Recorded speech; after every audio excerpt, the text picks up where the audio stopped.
Que los maten a todos, que maten a toda esa bola de comunistas, que maten a esos rojos que están matando ahorita en Tlatelolco. Me alegro que los maten a todos. Me cuestan mucho dinero en concepto de impuesto para la educación. Que los maten a todos. Y usted, Reyes Razo, usted no dice absolutamente nada de todo esto. Hable con Santos Coy, el jefe de información, y no alborote para nada a todos los trabajadores del Heraldo de México. Esto ocurrió el 2 de octubre de 1968. Quien así me hablaba, quien así me instruyó, era uno de los dueños, el hijo del dueño del periódico El Heraldo de México, era el joven Óscar Alarcón, hijo de don Gabriel Alarcón Chargoy. Periódico que estaba muy de moda, que había sido un éxito casi desde su aparición, donde yo había comenzado a trabajar a fines de 1967. Como ya conté en algún otro episodio en esta serie, el maestro Luis Espota me abrió las puertas del periodismo, de esta carrera de escribir, de esta carrera de narrar, de contar, de describir, de recordar, de no olvidar. Fui entonces, por principio de cuentas, corrector de estilo. Tendría que estar a las 8 de la noche dentro del periódico y salía hasta las 3 de la mañana, cuando las máquinas estaban ya perfectamente resuelta toda la información, en plena proceso de producción. Las rotativas gigantescas, modernísimas, que había seleccionado un genio de ese trabajo, Joaquín Menéndez, le decían el Grillo, experto en montar grandes, enormes rotativas, las más modernas. Su clientela o sus proveedores venían de Europa o lo convocaban allá para que conociera unas máquinas GOS maravillosas, fantásticas, complicadas, pues sobre todo para mí que no sé poner un tornillo, de manera que pues todo eso se hace maravilloso y deslumbrante. El Heraldo de México entonces era el periódico de los quick, de los muy acá, una sección de sociales que hacía un señor Sánchez Osorio, el suplemento cultural de Espota, y entonces la sección deportiva con Sánchez Hidalgo, Raúl Sánchez, que era muy bueno, la información general que manejaba Mario Santos Coy. En fin, había una plantilla de muy buenos reporteros, algunos ya muy cuajados, otros empezábamos, pero había muy buen ambiente, muy buen clima. Si bien se dudaba de la conducta hacia el periódico y hacia los reporteros de su propietario, don Gabriel Alarcón Chargoy. Era dueño de todos los cines de México, en sociedad con el banquero Manuel Espinosa Iglesias. La cadena de oro, todas las salas cinematográficas estaban en la propiedad de estos dos señores, la cadena de oro. Habían inaugurado en aquellos días los Cinemas 70, los Cinemas 69, en la calle Morelia, en la glorieta de Insurgentes. Por doquier estaban los cines en Tlatelolco, unas grandes salas. En la avenida Universidad se abrió uno magnífico. Y fue en ese entonces, cuando ya estaba yo dentro de la redacción del Heraldo de México, merced a la enseñanza, a la exigencia de Mario Santos Coy, se me otorgaron las fuentes educativas. La fuente es el grupo el sector que un reportero debe cumplir todos los días, debe investigar, debe averiguar, mantener información fresca, buena, si novedosa, si exclusiva, pues todavía mejor. Entonces a mí se me asignaron las fuentes educativas. La Secretaría de Educación Pública, donde estaba don Agustín Yáñez, ex gobernador de Jalisco en aquel entonces, y prominente escritor, el autor de una gran novela que se llama Al filo del agua y de muchos libros más. Tenía como jefe de prensa a un gran jalisciense también, que era José Rogelio Álvarez, quien adquiriría notoriedad, fama, muy buena fama, al editar años después la Enciclopedia de México, 20 tomos que abarcaban la historia hasta su aparición allá por 1980. José Rogelio Álvarez, que iba a ser académico de la lengua y ser un mexicano excepcional en su amor a la patria, produciendo cosas de saber muy interesantes. Y se me asignó la fuente educativa, y entre ellos contaba la universidad, donde era rector don Javier Barros Sierra, el secretario general Fernando Solana, a quien yo había conocido en la revista Mañana, propiedad de su tío don Daniel Morales Blumenkron, como cité en algún capítulo también aquí, se editaba, se producía en la redacción que estaba en la Avenida Juárez 88, en el edificio Avenida, que ya he descrito y que existe al día de hoy. Estalló el conflicto de 1968, julio. Y me dijo Mario Santos Coy, haga caso ahí, vaya a hablar con Pablo Marentes, que es el jefe de información de la universidad. Y comencé a ir cotidianamente y participé en la Marcha del Silencio, la cubrí de pe a pa de antropología, cómo salimos de allí con todo el grupo de profesores, con Alberto Castillo, con Fausto Trejo, figurones, más los muchachos del Consejo Nacional de Huelga, donde ya brillaba Gilberto Guevara Niebla, donde estaba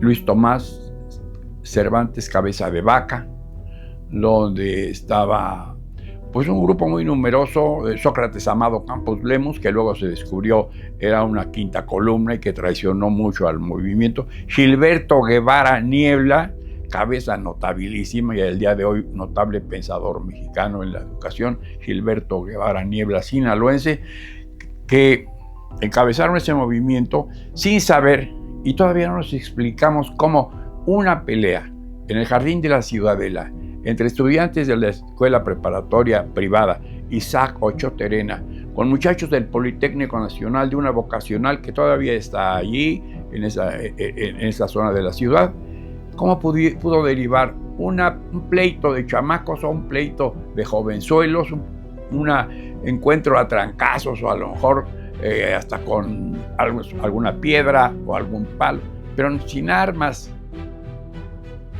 Claro, se organizó, hubo un caos en la zona ese día de la pelea de los muchachos. La policía entró violentamente. Los granaderos acudieron a ese lugar, a la Ciudadela, y golpearon a los muchachos. Se ensañaron, mostraron una fuerza desproporcionada hacia ellos. Y de allí surgió un movimiento que no pudo contener ya nada, que parecía no tener fin, hoy se emplea el término escalando, pero fue creciendo, fue aumentando. Y a esa petición de justicia de los muchachos, a esa solicitud, a esta protesta, a aquella demanda, ¿por qué se nos ha golpeado así? Y organizar una huelga, organizar un paro, organizar un desfile, organizar una marcha. Hoy en 2025, tan constantes, tan cotidianas, hasta porque vuela la mosca, como se olvidó decir doña Eloísa, mi madre. Hoy se hace una marcha, se hace una protesta, se cierra una parte del periférico, del Paseo de la Reforma, se paraliza, en fin, a la ciudad y se afecta a sus habitantes. En aquel entonces había que pedir un permiso a la autoridad para salir a hacer una marcha y en horario solicitar en el departamento del Distrito Federal, calcular el efecto político, porque y la autoridad tenía todo el derecho a decir sí o no, ejercer su autoridad así, prohibida la manifestación. Y igual hay de quien se le ocurriera violentar esa disposición. Se le podría aplicar el artículo de disolución social, el artículo 145 bis del Código Penal de aquella época, 1968. Había un juez muy famoso, se llamaba Clotario Margali, juzgó a muchos de los participantes en movimientos sociales, como el de Otón Salazar con los maestros en 1957, 58, 59, hasta que metió a Otón Salazar a la cárcel, al propio Demetrio Vallejo, a los dirigentes de los ferrocarrileros, que consiguió muchas cosas y luego también obtuvo como premio ir a pasar años en la cárcel de Lecumberri, en la penitenciaría del Distrito Federal. Así sucesivamente, distintos movimientos. Pero que de la marcha del silencio, de la exigencia de un diálogo público, de manifestación en el Zócalo de la Ciudad de México, de protestas, de mítines de relámpagos, a que el ejército mexicano, la tropa, los soldados mexicanos, el 18 de septiembre del año 1968, entraron violentamente a Ciudad Universitaria. Una de sus golpeadas y sometidas fue la ilustrísima, ya desaparecida lamentablemente, doña Ifigenia Martínez, la directora de la Facultad de Economía de la Universidad Nacional Autónoma de México. Estaba boca abajo sobre el campus, donde nos pusieron a varios, con la pistola sobre la cabeza, el fusil, la boca del fusil contra la cabeza. Había ido a hacer unos exámenes y se les llevó a todos a Tlaxcoaque. La maestra me diría muchos años después, fíjate que yo estaba feliz porque los muchachos eran encantadores, ninguno era violento, ninguno era bravero, como también se decía en aquella época, no eran personas que estuvieran armando, gestionando, conspirando para hacer una bronca, enfrentamientos, nada. Era una protesta, era una demanda, era una exigencia verbal, una notable surgimiento de una inconformidad. Había inconformidad.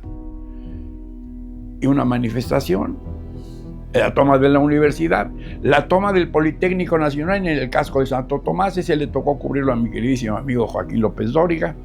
Y a mí me manda Santoscoy la tarde, el día 2 de octubre, para cubrir el mitin en la Plaza de las Tres Culturas en Tlatelolco. Llegué, reconocí a algunos de los muchachos, entre otros a un muy buen amigo mío, Octavio Solís Trovamala, que había sido mi compañero en la escuela secundaria mixta nocturna. Decían en el Café de La Habana, que entonces era un lugar donde se reunían de todo, desde los agentes de la Federal de Seguridad, que se mezclaban en grupos que hablaban con periodistas, que escuchaban conversaciones en las mesas vecinas. Ahí Octavio Solís tenía fama de trotsko, de brusco, de familiarizado con las tácticas trotskistas, de las que yo no sé absolutamente nada y no puedo hablar. Pero ahí estaba Octavio. Le pregunté por algunos de los líderes, entre otros Rosa Luz Alegría, el propio Gilberto Guevara Niebla y un muchacho Perelló, Marcelino Perelló, que sí estaba malo de una pierna, que se andaba en silla de ruedas. Me dijeron, lo tenemos ahorita escondido, no vendrá al mitin. Se anunció entonces, conforme llegaba la muchedumbre, conforme se iba llenando la Plaza de las Tres Culturas en los bajos del edificio Chihuahua, mientras pasaban los camiones circuitos circunvalación grises, los que decían Vía San Juan, que eran color naranja, infinidad de camiones que pasaban en aquella época por la ciudad. Desde el puente se distinguía perfectamente bien el convento iglesia que hay ahí, las ruinas, y la Vocacional 7 de un lado. Estaba la Torre de Relaciones Exteriores. Subieron los muchachos a las pilas de las 5 y pico de la tarde a decir: teníamos planeado marchar de aquí, de Tlatelolco, hacia el Politécnico Nacional, llegar a Santo Tomás, al casco, para exigir la salida de esas instalaciones del ejército mexicano, que la tropa, que la soldadesca salga del Politécnico. Eso pretendíamos. Pero tenemos informes de que a lo largo de esa ruta de Tlatelolco a Santo Tomás está la tropa apta, lista, dispuesta hasta para atacarnos, y textual, y disculpe usted, voy a usar un término un poco fuerte, dice así: no vamos a cambiar mentadas de madre por tiros, no cambiaremos ofensas, insultos por balazos, de suerte que haremos el mitin y nos marcharemos a nuestra casa. Eso textual. Ahí estaba yo escuchándolo, viéndolo. Con esa decisión me fui a un teléfono público, marqué el 787022 del Heraldo de México y le comuniqué a mi jefe de información, don Mario Santoscoy, lo que pasaba. Ordenó: cúbralo entonces como mitin normal y se regresa al periódico. En mi marcha de vuelta hacia la Plaza de las Tres Culturas, por el lado de la Vocacional número 7, empezó a salir la soldadesca a paso veloz con las armas embrazadas. Avanzaban, trotaban. Y de pronto desde allá, desde donde estaba ocurriendo el mitin, yo me iba aproximando, las voces de: no se espanten, compañeros, tranquilizadoras desde el tercer piso del edificio Chihuahua, donde se había dicho aplazado, cancelado parte de aquella reunión. no vamos a ir. Ahora cambiaba la voz, no se espanten compañeros, no corran compañeros, no va a pasar nada compañeros. Y empezaron los tiros. En ese instante me dije, yo ya me voy a morir. Adiós mi papá, adiós mi mamá, adiós Susana, adiós mis hijos, yo ya me voy a morir. Nada descabellado, puesto que estaba entre los tiros. Y así como se moría el de al lado y se me murieron 2 o 3 personas, me podía morir yo. Caminé entonces con los camilleros, fuimos y gritando, Cruz Roja, no disparan, pero yo llevaba petos y yo no. Conseguí un teléfono, se lo arrebaté casi a un reportero extranjero de los que ya se encontraban aquí 2 de octubre de 1968 para cubrir la inauguración de los Juegos Olímpicos de México, la Olimpiada de México, la Olimpiada del México 68. Como se tardaba mucho en hablar, le arrebaté el teléfono diciéndole, I am press 2, I am press 2. Yo también soy periodista, yo también soy prensa. Y me quedé y pude hablarle a Santoscoy y pude decirle, señor, está pasando esto. Mande más reporteros porque yo solo no podré hacerlo. Cuídese mucho, me recomendó, y cada uno empezó a hacer su trabajo. Intensísima la balacera, intensísimos. Había hombres con un guante blanco o con un pañuelo blanco que les protegía o marcaba o anudaba el puño. Se identificaban también los fotógrafos y camarógrafos. La prensa empezaban a ponérselos para ser identificados también.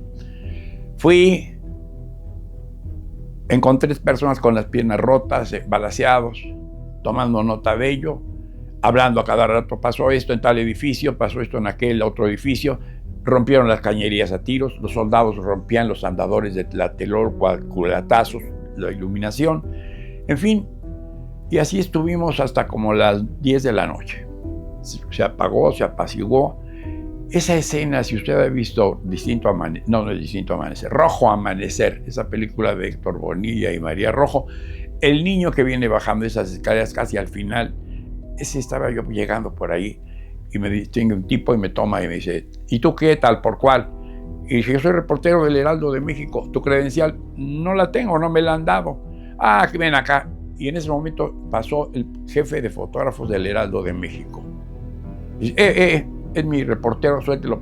Y me soltaron, me empujaron, me dieron aventones hasta la Paseo de la Reforma, donde había unas suites Tecpan, también propiedad de la familia del dueño del Heraldo, los Alarcón. Los Alarcón eran famosos, le decía a su padre, porque asesinó como a un líder, mandó matar a un líder cinematografista que le hizo una huelga, y como no pudo corromperlo o no se dejó corromper, lo mandó matar. Gabriel Alarcón Chargoy, Alfonso Mascarúa Alonso fue el nombre de aquel líder que pistoleros a las órdenes o por instrucciones y por dinero de don Gabriel Alarcón asesinaron a ese líder y así lo silenciaron. Entonces los caricaturistas de la época decían cadena de oro, al ligarlo por el cine, mejor cadena perpetua para Gabriel Alarcón. Y llego al Heraldo de México con el traje roto, unos zapatos que había especiales para la Olimpiada, un modelo Chester de Canadá, de México calzado Canadá, que se hacía en Jalisco, por cierto, muy bueno. Lo llevaba yo y entro con mi traje roto al Heraldo. Salen los muchachos y de la propia redacción. ¿Qué pasó? ¿Cómo está aquello? ¿Qué hay tiroteo? Que la gente se está muriendo en Tlatelolco. Y voy avanzando hasta donde está Santoscoy. Y al tiempo que voy a empezar a hablar con él, llegan unos pistoleros del señor Óscar Alarcón y me dice, el joven Óscar quiere hablar con usted inmediatamente. Ahorita voy, que lo lleve, que vaya ahoritita, que venga con nosotros. Y me llevaron. Y lo primero que me dijo Óscar Alarcón Chargoy, Óscar Alarcón Velázquez, Óscar, hijo de Gabriel Alarcón Chargoy, Óscar Alarcón, que era estudiante del ITAM, de hecho muy fuerte, muy sano, no tenía 25 años yo creo, yo tenía entonces 27 ese día. Que los maten a todos, que los exterminen, rojos, comunistas, alborotadores, que los maten a todos, y usted no dice absolutamente nada de nada. Adiós. Todos estos testimonios, al día siguiente, el periódico, bajo la conducción y la pelea de Mario Santos Coy, publicaba un buen número de muertos. Pasó mucho tiempo, pasaron 2 años. Y un día, trabajando con Armando Ayala Anguiano, editor de la revista Contenido, me dice, ¿por qué no entrevista a la escritora Elena Poniatowska? Parece que va a publicar un libro que se llama Hasta no verte, Jesús mío. Busqué a la señora Poniatowska, no la conocía, vivía por ahí por Miguel Ángel de Quevedo. Toqué la puerta y me dijo, ¿cómo dices que te llamas? Mi apellido Reyes Razo. Ah, estás en mi libro. Estás en el libro que estoy preparando sobre la noche de Tlatelolco. Y se va a llamar así, La noche de Tlatelolco. Sí, tú estás en mi libro. Ahí estoy entonces y tengo todos los conocimientos y todo el miedo. El miedo bien contenido, bien controlado, la convicción absoluta de que me podía morir me permitió trabajar, me permitió observar, retener y contárselo hoy aquí, muchos años después, sin vandalismo, sin quebrar un vidrio, sin insultar a nadie. Hemos vivido el 2 de octubre de Tlatelolco sin aclararlo. Que un movimiento estudiantil así llegara entre una lluvia de balas, como escribe mi maestro Luis Espota en su libro La Plaza, más de 100,000 balas, una cosa, un tiroteo pavoroso, miles de balas. De que otro lado, los muchachos no tenían armas. ¿Por qué se llegó hasta ahí? Alguna vez me decía don Alfonso Martínez Domínguez, íntimo amigo de Gustavo Díaz Ordaz, que de pronto llegó a decir el presidente, ya no entiendo nada, en pleno conflicto, desconcertado por lo que estaba pasando. En fin, para el recuerdo, para la evocación y para que no se olvide. Soy Miguel Reyes Razo, servidor. Hasta pronto.